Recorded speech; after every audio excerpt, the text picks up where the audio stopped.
Hello everyone and अस्सलाम वालेकुम। उम्मीद है आप सब लोग ठीक ठाक होंगे।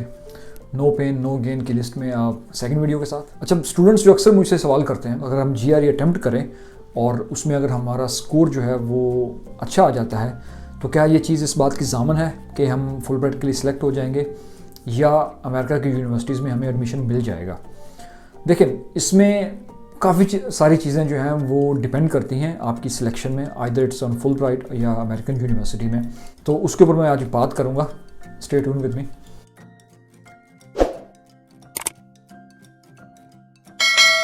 देखें, जो फुल ब्राइट स्कॉलरशिप है वो एक कम्प्रीहेंसिव अप्रोच यूज़ करता है आपकी सिलेक्शन में, या जो कैंडिडेट्स होते हैं उनको सिलेक्ट करने के लिए। उनका मेन जो पोर्शन है वो एक तो ये है कि student definitely no doubt competent हो।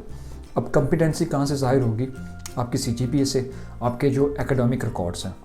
और जीआरई जो है ये इसको डेफिनेटली फुलफ़िल करेगा, उसको शो करेगा कि अगर आपका स्कोर अच्छा है तो definitely you have good academic qualifications और आपकी अंडरस्टैंडिंग जो है इंग्लिश और क्वांटिटेटिव स्किल्स की वो बेहतर है और एनालिटिकल स्किल्स भी उसमें शामिल है।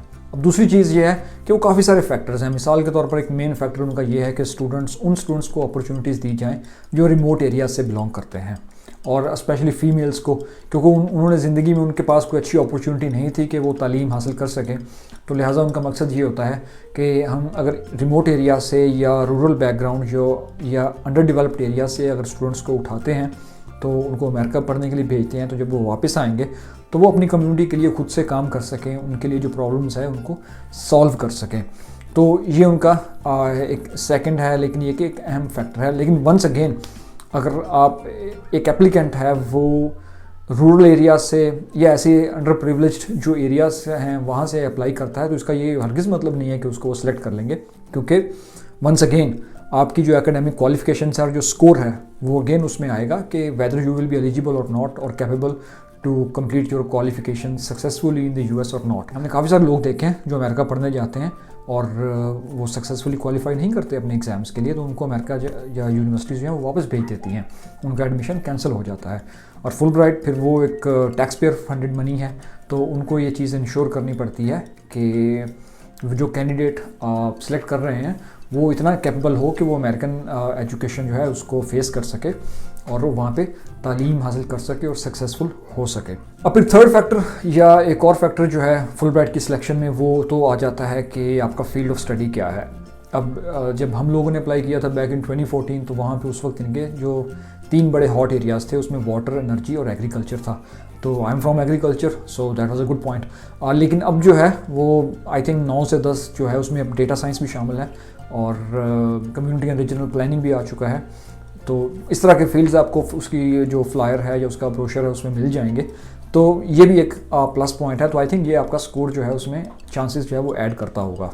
दूसरा ये आता है कि अगर आप डायरेक्ट अप्लाई करते हैं अमेरिकन यूनिवर्सिटीज़ के लिए, तो उसमें एक सारा प्रोसीजर, हर चीज़ जो है वो तो वही है जैसा कि आपने फुल ब्राइट के लिए अप्लाई किया। आपने एक एप्लीकेशन फॉर्म फिल किया, आपने एसेस लिखे, फिर 3 रिकमेंडेशन लेटर्स थे। उसके साथ साथ अगर यूनिवर्सिटी की रिक्वायरमेंट है या आपके जो पर्सपेक्टिव डिपार्टमेंट है उसकी रिक्वायरमेंट है जीआरई, तो आपने वो भी अटैम्प्ट कर रखा है, आपके पास टॉफल भी है, तो ये कम्प्रीहेंसिव पैकेज आपने सबमिट करवा दिया। अब क्या चीज़ें जो हैं वो आपको डिफ्रेंशिएट करेंगी या डिस्टिंक्टिव हैं जो आपकी सिलेक्शन को उसकी प्रोबेबिलिटी है या लाइक्लीहुड है उसका इन्हेंस करेंगी। देखें, अमेरिका में जो ग्रेजुएट स्टडीज़ हैं जिसमें मास्टर्स और पीएचडी शामिल है, ख़ास तौर पर जो अप्लाइड साइंसेस हैं जैसा कि इंजीनियरिंग है, एग्रीकल्चर है, तो ये फुली फंडेड होती हैं। वहाँ पे मैंने हरगिज़ कभी नहीं देखा कि अगर एग्रीकल्चर में कोई बच्चा जो है वो एमएस अपने पैसों पे करने आ गया है या सेल्फ फाइनेंस पे, नहीं। आपको एडमिशन मिलता है और यूनिवर्सिटी इधर आपको फ़ंड करती है या प्रोफेसर फ़ंड करता है। लेकिन अब वो सिलेक्ट किन लोगों को करते हैं, that's the most important question. देखें, आप खुद सोचें why they should call you, why they should select you और why they should invest you।